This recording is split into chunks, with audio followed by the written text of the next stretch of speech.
செவ்வாதோஷம் அப்படின்னு சொல்லும்போது நிறைய கேள்விகள் வருதுயா. முன்னெல்லாம் என்ன சொல்லுவாங்கன்னா, இந்த பொண்ணுக்கு அதிகமா வந்து பெண்களையே மையப்படுத்தி சொல்லுவாங்க. இந்த பொண்ணுக்கு செவ்வாதோஷம் இருக்கு. மாப்பிள்ளை கிடைக்கல. கல்யாணம் ஆகாமலே அவங்க வீட்ல இருப்பாங்க. செவ்வாதோஷம் இருக்கிறவங்களுக்கு செவ்வாதோஷம் இருக்கிறவங்க தான் கல்யாணம் பண்ணி குடுக்கணும் அப்படிங்கிற விஷயமெல்லாம் சொல்லுவாங்க. அதுவும் உண்மைதானா? உண்மதான். இப்ப நம்ம என்ன பண்றோம், இப்ப நாளடைவில வந்து லக்னத்துக்கு மட்டும் செவ்வாய் தோசை எடுத்து பழகிட்டோம். லக்னத்திலேருந்து ஒவ்வொரு இடங்கள பார்க்குறோம். இதுக்கு பரிகாரங்கள்னு குடுத்துருக்காங்க. இப்ப அது உதாரணமா சிம்ம லக்னத்துக்கு 8ல செவ்வாய் இருந்தா தோஷம் கிடையாது.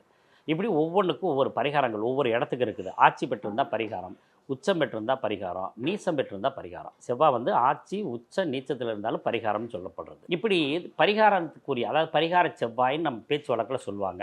இந்த மாரி நம்ம முதல்ல ஒரு கால்குலேஷன் பண்ணி எடுக்கணும். இத பண்ணி எடுத்துட்டு தான் இதில முக்கியமா என்னன்னு கேட்டிங்கன்னா, பெண்களுக்கு செவ்வாய் தோஷம் இருந்துச்சுன்னா, கட்டாயம் ஆணுக்கு செவ்வாய் தோசை இருந்தே ஆகணும். கல்யாணம் பண்றவங்களுக்கு ஆமா. செவ்வாதோஷம் இருந்தே ஆகணும். கட்டாயம் ஆ, இருந்தே ஆ. ஆகணும். அதில வந்து ஒவ்வொரு பாவகம் இருக்கு. இப்ப 2, 4, 6, 8 2, 4, 6, 7, 8, 12 சொன்னோம் இல்லைங்களா? 6 இல்ல.